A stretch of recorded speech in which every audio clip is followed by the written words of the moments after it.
Hey, listeners, are you getting inspired to dive deeper into your learning of EFFT? If so, head on over to Catherine's website to check out her list of upcoming trainings. Some trainings are focused on combining EFFT with young kids and EFFT play therapy. So head on over to her website and we hope to see you in the future. Check it out at KATHRYNDEBRUIN.com, CatherineDeBruin.com, and we hope to see you in the future.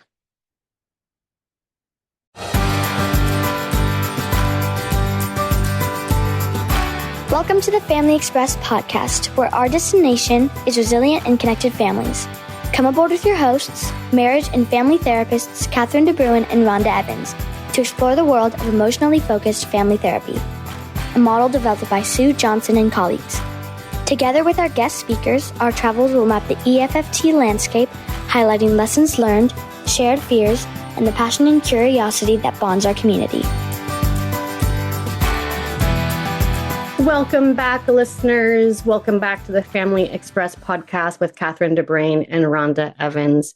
We have a new treat in store for you all today. We're so excited. We actually have two guests joining us, and I'll introduce both of them in one moment. So it's really new to have two guests and two co-hosts at the same time. So we're going to try to make space for everyone to come forward and share their experience and thoughts with you all.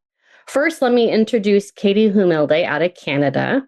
You may recognize Katie's name. She is a return guest for us. She was previously with us on episode 40 called Redefining the Bell Curve and Developing Your Systemic Attachment-Based Framework. Oof, big words for a really great idea and concept that we hope we will all lean into. So please listen to episode 40 and hear Katie's wisdom about that. Katie is also a guest on a future soon-to-be-released episode on imposter syndrome, which we were very excited about. But it hasn't been released yet, but just know it's coming. And then Katie is joined by Angela Bishop, our second guest. Hi, Angela. Thank you for being here. Hi, thank you so much for having me.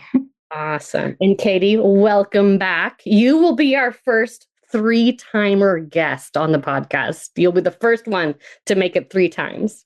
Well, lucky me. And this one will be the best because we have Angela with us too. It's always a little bit better together. It's my thought about that. Oh, look at you lifting up better together. Oh, isn't everything better together? So good. Okay, now topic for today, because Katie had so many good ideas. We just had to have you back a few times to capture all of your good ideas. Today's topic is on EFFT and co-therapy. Yes? All right. Hooray! Hooray! This is a topic I'm very interested in. I know one other EFFTer who does co-therapy. I think for couples therapy, though. So I misspoke. I think they do EFT for couples therapy as co-therapy. Well, I've got a couple questions of my own. You guys have an outline that you have kind of brought together for the podcast for today. So I'm just going to, we're going to get into this in a second. So I think the first thing is to hear about how you, Katie, and you, Angela, came together to do EFFT with co-therapy. What is the story? We all want to know. And this is the moment when Katie and I look at each other, and we do this in the therapy room as well to see who's going to start. Yes. Just being transparent about the process right from the start. Yes. I love it. Yes, absolutely. Well, and my story kind of follows Katie. So when you introduced her in the earlier episode, I think she talked about her beginnings as a therapist. And so we started at the same clinic where we had the opportunity and privilege to learn EFFT through a reflecting team process. And so we were just set up right from the very beginning to do co-therapy and to be holding families as a team of professionals for sure. And then we just enjoyed it so much and got so much benefit of it and saw so much benefit in our clients that we've intentionally sort of continued to bring that practice with us, even though we've changed locations and settings and all those sorts of things. We continue to strive to always keep those principles of kind of co-therapy and Katie used the word co-regulation together for us as professionals too, in the therapy room, and then I think outside of it as well. Wow, we're off and running. Thank you, Angela. So right from the beginning, you two were part of a reflecting team process before you even went to EFFT trainings, correct? Yeah. Wow. It was really kind of a different way to learn it. It was sort of like I feel like I got the rhythm of it before I really knew all of the structure, that sort of thing. And we were lucky enough that the people who were in the reflecting team ahead of us had done the trainings. They were already in the process of supervision and that sort of thing. And so we joined this really lovely dynamic of professionals who were just so generous with their learnings and with their opportunities that they presented to us to kind of be part of the model, to be part of the team for sure. And yeah, it was kind of exceptional. I haven't come across it in any other setting, to be honest. Wow. Yeah. It's kind of the continued goal now to kind of want to build it again, even for ourselves, but also for others, because it was such a rich experience. Angela, I'm thinking now of the metaphor you often go to about language yeah, and learning. If I let you do that, because I think you'll do it better. Just how my process of learning EFT has been quite parallel to what I think of in learning language, like learning a new language, that sort of thing. And so I'll talk about the rhythm of something, or how you need different parts of it, like you need the grammar, and you need the poetry and all of those sorts of things, which feels like it really parallels well in my experience with EFT, and especially the learning of EFT. In addition to that, just the relational nature of it, right? So you can read a textbook and maybe you can try to teach yourself a language, but it really comes alive when you're talking it, when you're kind of moving it through you and through another person in conversation, where we really do our best kinds of learning, I think, which is part of the co-therapy model as well, is we're doing our best work when it's kind of in reflection of each other. Yeah. Okay. We're getting off. We're rolling.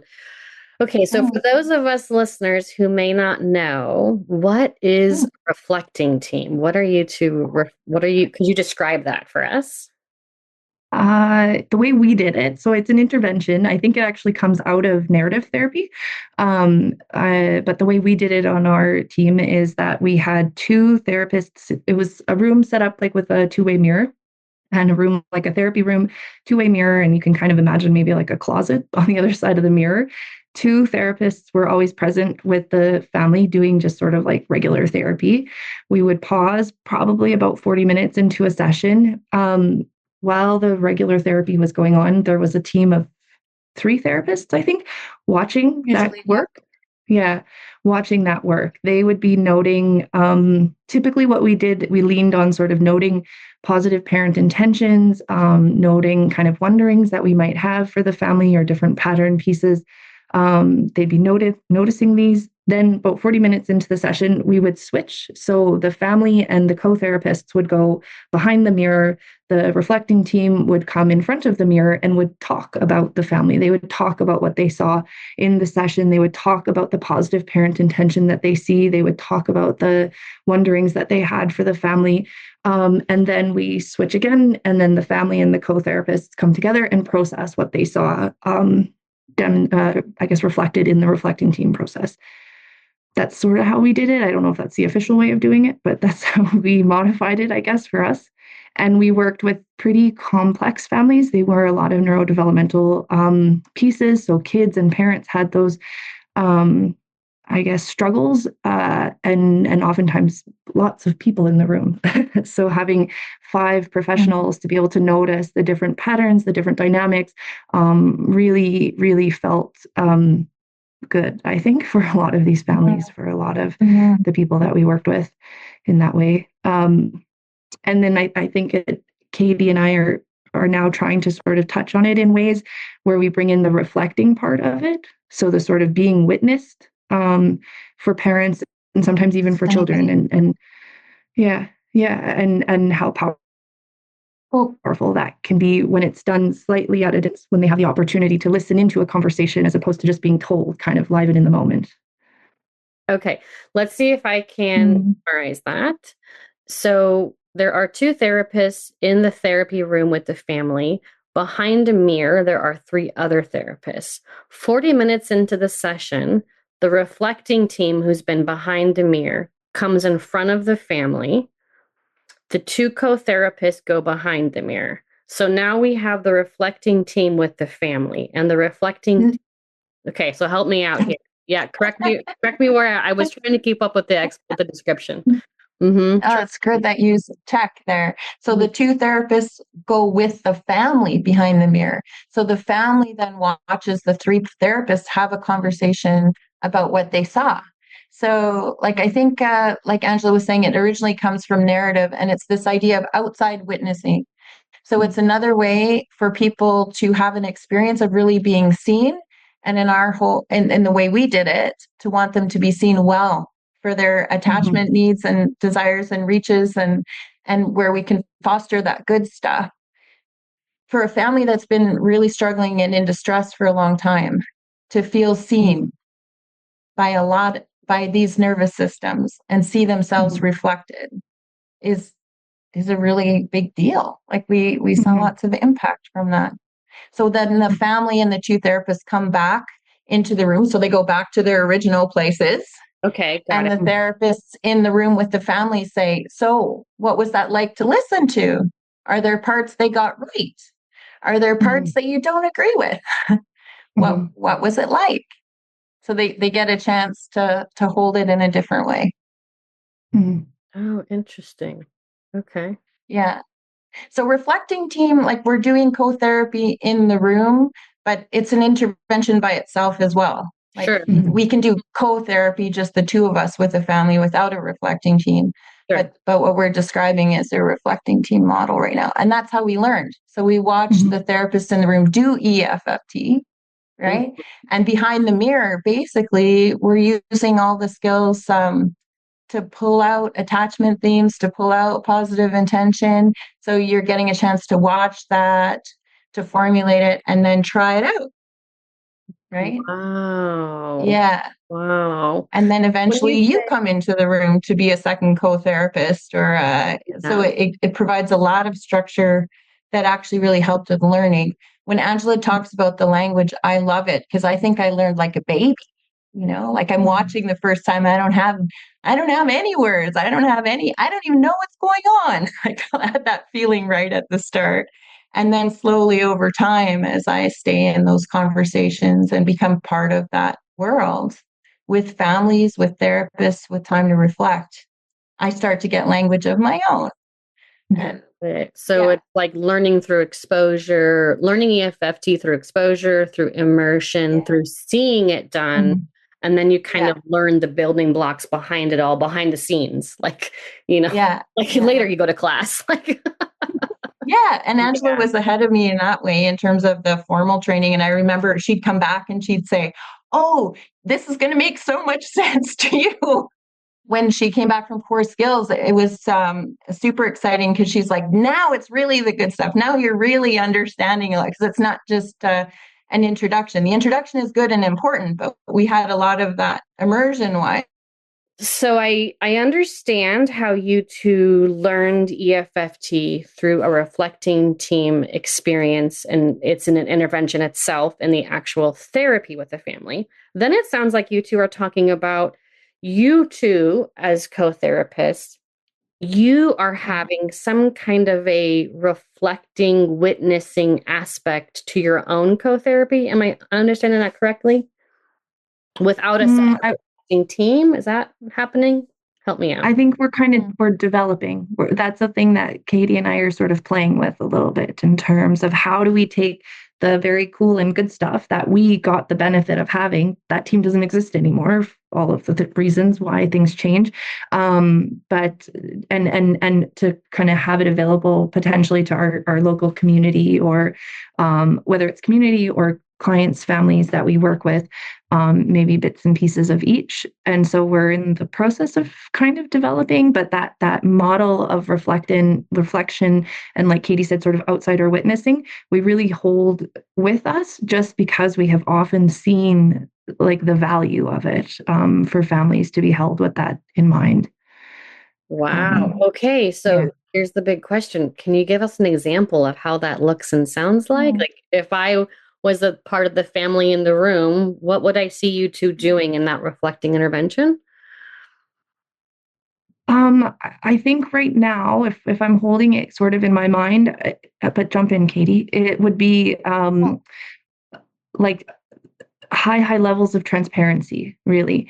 And so typically the way that we do co-therapy is one person has worked with either the family or a part of the family already, and then they've consented, and we're bringing in this other therapist into the dynamic, likely including the whole kind of large family as part of that. And so part of our process is in front of the family, we will kind of talk about the family, right? Not in any kind of disrespectful way or anything like that, and not clinical, but it will be, this is how we have been holding you, and we let them see that this is, I'll say something like, this is, Katie has told me this story about your family and what, and parts of where you guys have been, and where you guys are at right now. And we sort of let them feel how our attachment system comes online when we're in a clinical process, I guess, right? Whether it's something small like a story, whether that's something, maybe like just I can think of a comment Katie made when I introduced her to a family that really was lovely, where she kind of said, Angela has told me so much about you. And they really felt like, oh, Angela's thinking about us outside of session. Angela's, putting effort and care into our family outside of that 1 hour that they're in front of us, I guess. And having that sort of expanded feeling of being held, I think, is sort of how we're moving in and out of that reflecting process, as co-therapists, I guess, right now. Wow. Katie, anything you want to add to that? Well, just when you asked how are you doing the reflecting, I guess I wanted to check and see if, like, to make sure of the question, if you're asking about what does co-therapy look like, or what does the reflecting piece of co-therapy look like? Yeah. What does the reflecting piece in your two co-therapy, what does that look like? Because it sounds like there is no reflecting team behind a mirror when you two are doing co-therapy. Right. You were like wanting to bring in that outside witnessing intervention with just two of you when you do co-therapy. Am I tracking that? Okay. Well, and then I think, yeah, like Angela's answer there, it sounds just right to me in terms of that way. That I guess part of what's happening when we set it up that way, as just even when it's just the two of us for co-therapy, what's happening is we're giving people a model where we're doing relationship therapy relationally. So they see this exchange back and forth with Angela and I. We can be tentative. We can also, as you've experienced with me in previous podcasts and even before podcasts, I can get excited. I can kind of race ahead on things. And Angela can go, wait, I'm not sure I quite got that. Right. So there are these ways which actually can be very validating for parts of the family. Like there's, and I can take that in our good relationship and express back, oh yeah, oh thank you for helping us go slow here, right? So like for some families with levels of distress and complexity, they don't get to see that. So partly it's us getting to like, I love what Angela said there. I think that was the best way to say it, is high levels of transparency for client betterment, right? Like, so we're always thoughtful about what we are being transparent about, but almost like transparency as an intervention, right? Right. Angela, does that sound like a good way to say that? Yeah, I think so. And even just in terms of like, kind of underlining what you're saying there, Katie, is like how we use our own transparency to sort of model the different paths or parts of selves that might be impacted in the moment. So just like I said here, I caught myself, like I would say, tell me if I'm wrong here, Katie, or correct me. Like we invite sort of that feedback in the moment. It's not that, I am the expert or I am the slow one and Katie is the fast one or whatever. It's that we bring forward ourselves into the process, and there is lots of room for curiosity for all of it, right? So what's going on? And I might say, like, I'm not quite sure where Katie's going here. and then she has an opportunity to sort of either kind of reorient herself or to reflect back onto the family in those instances. Or I might say that something like, oh, I was going to take a different path there. But like, so we are, I think with EFT, there's just a million choice points. And then you add another therapist in the room and there's a million more. And so part of it is we also really trust each other for sure, like in terms of like how we have seen each other work, and we know that we each do good work with families, and then trust the model in terms of like you can kind of go most places and something will come out. Something work will happen, and it doesn't have to be the way I'm doing it or the way Katie does it or whatever. It's just we can be there in the with the family in that moment, and are just transparent about that. Oh, I love what you two are saying. Can I just kind of let us linger here for a moment? Get excited now. It is a really beautiful approach, framework. This idea of, because one thing that I was thinking about with co-therapy is like, gosh, how do you attune, right? How do each of you attune all the family members?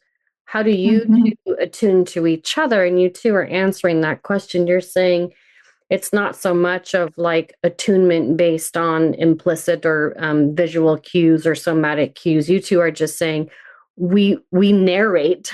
We're highly transparent about, oh, I was going to go slow here, or can we linger, or wasn't the choice point, we call them like those clinical choice points. I wasn't going to go that, but I see you are. So you're really narrating the process between the two of you, not the therapeutic process between the two of you, obviously in front of the family.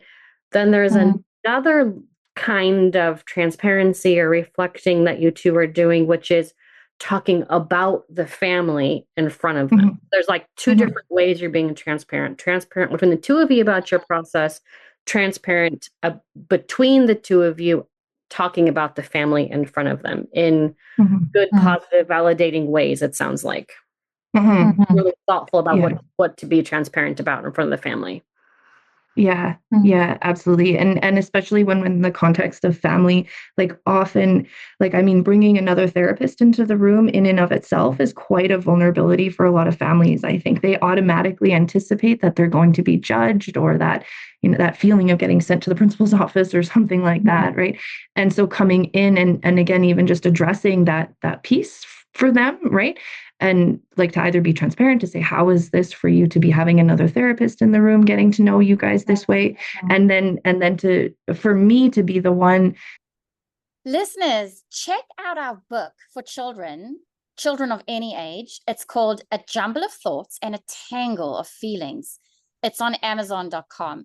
If you know a child out there who is having a tough time, but unable to put that distress into words, this book is your guide to helping them figure out what is going on. Whether you're an educator, a therapist, or a parent, we really think this will be a helpful guide for you.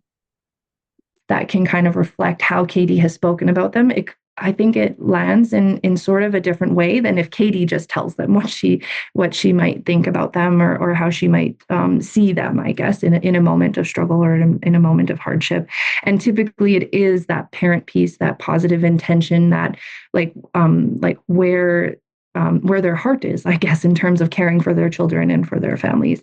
When we can reflect that you just see it in the parents, they just sort of like take a breath. They're like, okay, we can do this. And then that trust starts to be established between both of us in the room. Wow. Well, it's kind of that piece of like, we are doing that work as EFT therapists all the time of, building them up and working on that positive intention. But when they hear that I've expressed that to Angela, they know I really believe it. I'm not just saying it to them.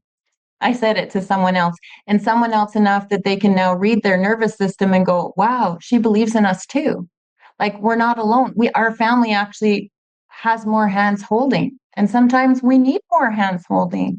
I really like, I want to pick up too also on Angela saying not expert, right? So I don't think we narrate every clinical decision as we're going through it transparently. At times we do if we're I don't know. I think it takes time too to build a good co-therapy relationship where I can see Angela is moving into, she's at a step 2. She's got that person right there. And now she's got, so I'm going to let her finish a piece of work. And maybe I'm even more a part of that step 5, because I can also reflect on what it was like in the room when I could see dad respond to his daughter, right? Like we join that, we make the whole team bigger, and we can need a lot. Yeah, I appreciate what you're saying here, Katie, and I'm slowing myself down and picking out what you were emphasizing at the beginning, which is being seen.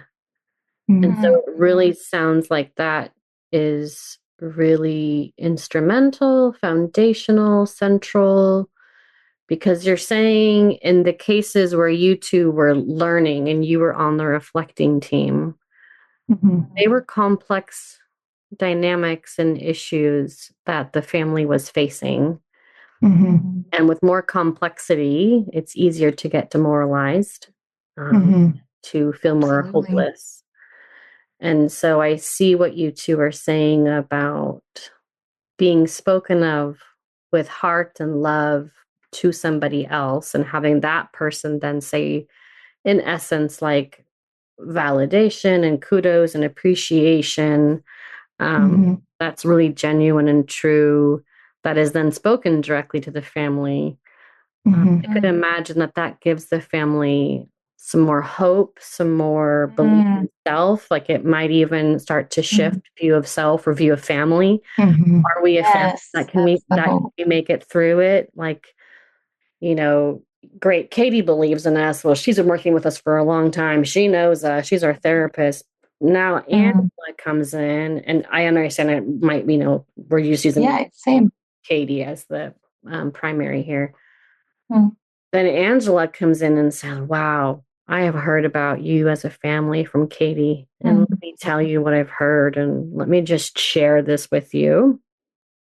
Seems to me like what you two are saying is it could bring beacons of hope, and maybe we can do this. The view of the family, we can really make it through together. More people believe in us. Like I'm just kind of lingering in that feeling.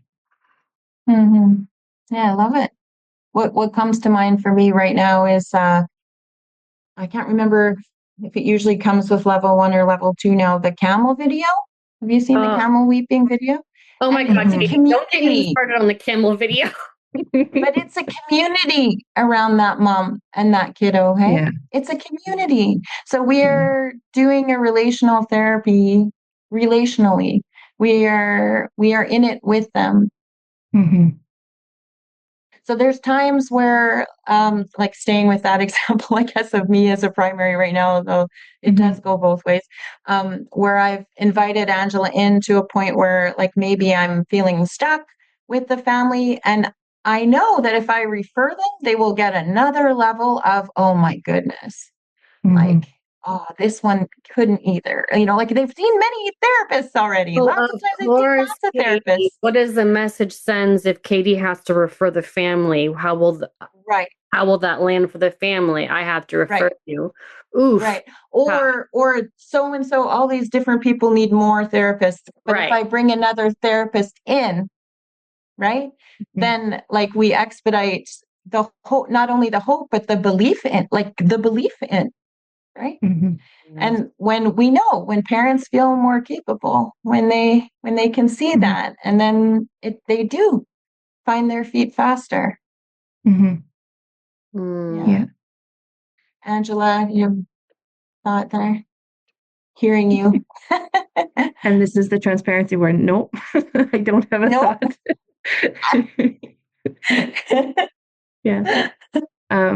But I think just Katie, you're sort of highlighting a little bit that idea of community, and like there are so many complexities to just that idea of community, and how, in ways, I think our broader society sometimes fails parents, fails families, by because we just don't have a lot of structure for community. I think in many settings, and so having this really sort of strikes me in terms of like that piece. It's sort of just this buffering up again of parents to be able to take on those roles that they have in their families that are challenging. Like there are a lot of layers to lots of times when we see these kids and parents too that are not too simple, but that are still always coming forward with their heart. I think that's what I think of so much with our parents that we work with, is that even though it is nerve-wracking to meet another therapist, even though it's like teetering on that brink of like, oh, did we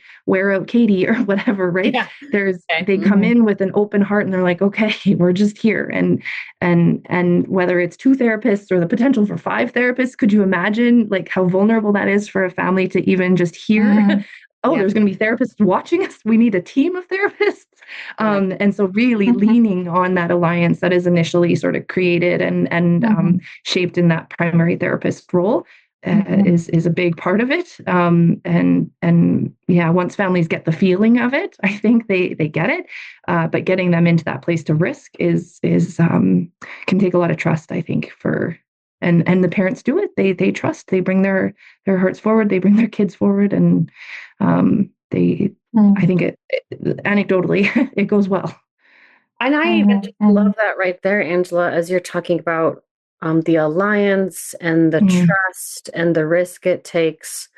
Isn't that also when they say yes, when parents and families say yes, isn't that also itself positive parental intent right there to care? Like, I care about you so much. I'm willing to bring in another therapist because I really want our family to be able to benefit, and I want us to get us to a place of resiliency. The message that sends to the whole family, the positive intent to care give, but also that it's okay to ask for help, and it's okay to ask for more help, and to be open to receiving, I think, is again a great gift and a great modeling that comes out of co-therapy when what you two are doing with your families.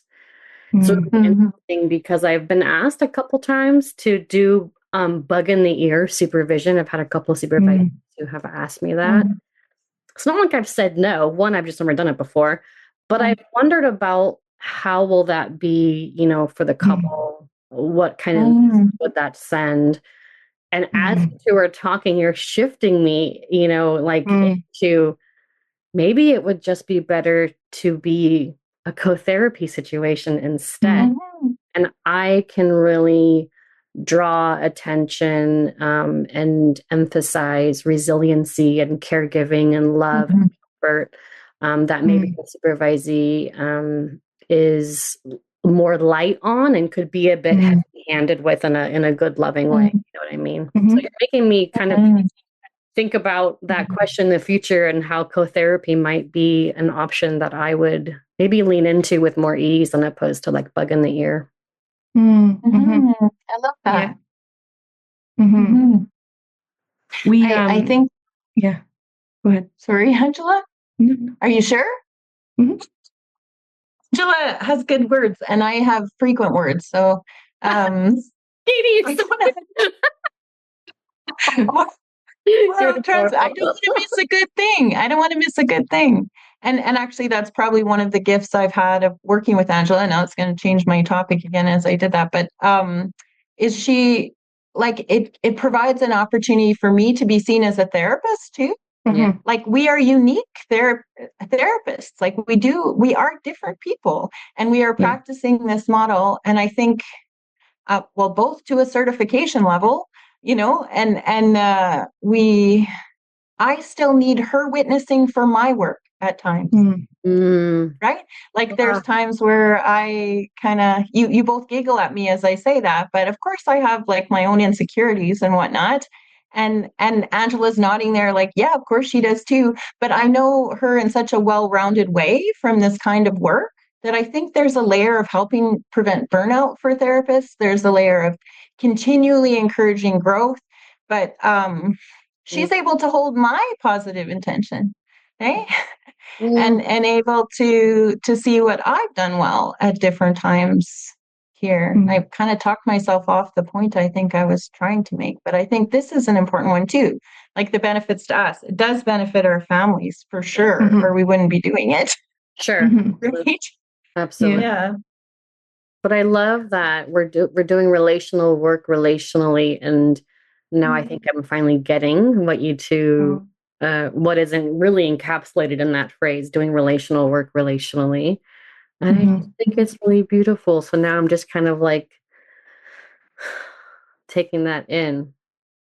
I do better work on my own, I think, because of the way that we are able, like even how we learned or how we continue to do work. I do better work on my own. I see the growth in my own work because I have someone to reflect with me. Like we watch each other's tapes at times. Like there's a relationship component as a therapist that's we continue EFFT conversation through all kinds of things. And so it's a good way to stay in the water, I guess. I think where I was going to come in is you, Rhonda, talking about maybe doing co-therapy with your supervisee instead of a bug in the ear. And to me, I wonder if it's part of that overall shift in therapy where we're not just still-faced observer, right? And we're supposed to not affect the process. And actually, we're becoming able to be more and more human in the room and saying, actually, maybe the human is part of the effective component. Sure. Right? It's not ChatGPT family therapy. It's two people interacting in front of you and feeling it. Yeah. Again, to kind of reflect what Katie was saying, that's where my mind was at actually about your supervisee and that idea of like, we get to be human in EFT. And in fact, it's such an important process. And that means we are learning sometimes too, right? And we can be human in our learning processes as well, whether we're kind of new to the model or like Katie is touching on, we have been doing it for 10 years or whatever, right? And we get to be human in that way that is so, I think, pairs so nicely with co-therapy. Katie's got her little heart up. And we hold each other. So in ways we've kind of become, Katie and I have become, I would say, like an attachment figure.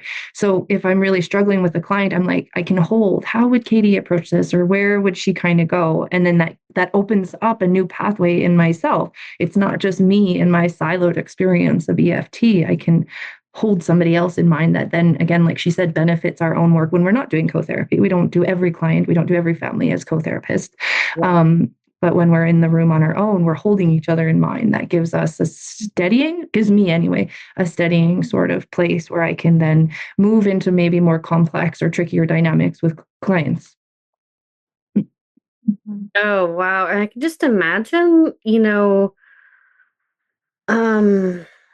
just like, part of what we're trying to do, one of our passions about family therapy and EFFT is just inspiring clinicians to work with a family or their first family or to try it out, with support and see what it's like.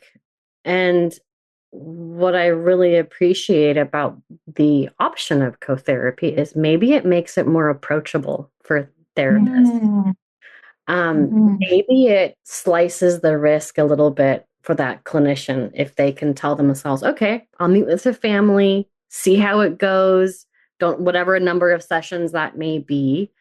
And I always know I can reach out to Angela if I can get the family to agree to co-therapy, maybe for some sessions. Again, I don't know how long you two kind of do that once the co-therapist is introduced. But what a lovely thing. Like, I can try this out. I can reach out to Angela when the time comes, need be, as long as the family is willing. What a great thing. What a great way for the therapist, especially a newer EFFT therapist, to try something. To try something new that slices the risk, knowing that that clinician will be held by the co-therapist. Yeah. Well, and honoring the vulnerability then of the therapist as well, right? Like that it is like our profession, at least in where we practice, it is quite siloed, right? Like there are you do your therapy, and the idea of recording your own tape and these sorts of things are very vulnerable processes to move into, let alone inviting another therapist in to see your work, right? Sure, And and yet again, when it comes to that metaphor of speaking a language, like you got to speak it. It's a vulnerability. It feels risky to say it in an accent that maybe isn't a fluent accent or whatever, but you get better. You just get better when you take those risks. Mm-hmm. Mm-hmm. Oh, wow. Wow. Well, I'm looking at the time and I want to make sure that we cover some of the benefits. I think we covered benefits for the clinician. I love the idea that one of the benefits for the clinician is preventing burnout. I love the fresh lens perspective, because even though, Katie in this example may have talked to Angela about the family, once Angela, you come in, you are seeing it through your own eyes and your own nervous system and attachment system once you get in front of them. Of course, I love the shared holding of the couple, the shared holding of the family by the clinician and its ongoing consultation. Let's just make sure that we give some airtime to benefits for the family, for the clients themselves. Katie's better at talking about benefits. I'm going to let her do that. Yeah, I can be gushy. that's I'm good at gushy. We like that. We're all about it. I do have like one little sticky spot I'd like to say out loud is I guess how much, like, as I hear you and Angela reflecting about making it safer for people to try family therapy, I do feel like our clients are taking the biggest risks ever, right? In these ways. And like, I want to be able to support clinicians to feel like they can take risks too, then in that way, right? They can also be held. Because again, just sort of like we know with parents and kids, when that bigger frame that's holding has what it needs, it gives what it needs. And I think, like as a supervisor candidate right now, all those kinds of things, I've had that for myself, continue to have it with Angela and other supervisors. I want to be able to foster that just even in our growing all together. We can be human, right? It's a thing we think we're experts, and it's hard. Okay. So, okay. And then I'll shift into the gushiness about the families. That sounds good. So the gushiness about the families. One of the thoughts I had, and now I'm like nervous that I'm supposed, so Angela will fill in if I'm missing ones, but one of the things is that it increases the being seen. It just does, from having two people in the room. And for sure, like there's a family of 6 we see right now as co-therapists. And for sure, we have lots to discuss after a session, because I can focus just on the tango that I'm doing, while the other therapist can be looking at the impact. Sure. And so it doubles your impact, doubles your time. And it allows me the freedom to be fully in that one spot, while I know that Angela is holding, and she's gonna hold and interject if I'm missing something here or there, right? It just kind of can do that. So that's a benefit to the family. And just like anecdotally, we have seen people need less sessions that way. Like they just get seen faster, and then that their own momentum goes farther. Takes into gear. Like the witnessing is bigger. So it's interesting. I'd love to be a part of some research on this area, because I don't know with EFFT in particular, with this approach. Like we can feel in our own experience what it's done, but I can't really back that up with other parts. Well, maybe you'll so be sometimes less sessions, more seen. And then like we've talked about parents being noticed, but oftentimes, like even when I get a referral for an individual child, I will talk with families about doing a family session anyways, so that the kid is less pathologized. And so when we are co-therapists in that system, oftentimes that kid can, again, feel less pressure on that identified patient, less pressure on, and we can increase being seen as a position of one of money. Because there's also even 2 of us having positions, seeing the family in that way. Yeah. I feel like I'm forgetting things, Angela. No, you're Or doing. Rhonda has the list, actually. Yeah, no, you guys hit all the main stuff, and it would be amazing to see research on the efficacy of co-therapy and EFFT. So for any of you listeners out there who are research minded or connected to universities or graduate clinic programs, if this is an interest that might spark your research, brain, reach out to Katie and Angela, because they were already doing it, and it sounds like they're having a really good impact on their families. Katie and Angela, thank you so much. I want to be mindful of the time. Thank you so much, you two. I know it took some time for us all to get together, and I so appreciate us being persistent, because it was such an important topic we wanted to give time and air and voice to. So thank you so much for joining us today.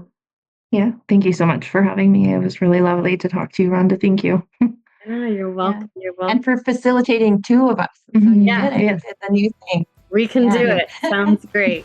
Oh my gosh, thank you so much. Our listeners are so going to benefit just from the exposure to the idea of co-therapy. And maybe, again, like sparked and inspired somebody from our episode. You never know. That's it for today, folks. Thank you for listening, and we hope to see you again for our next journey.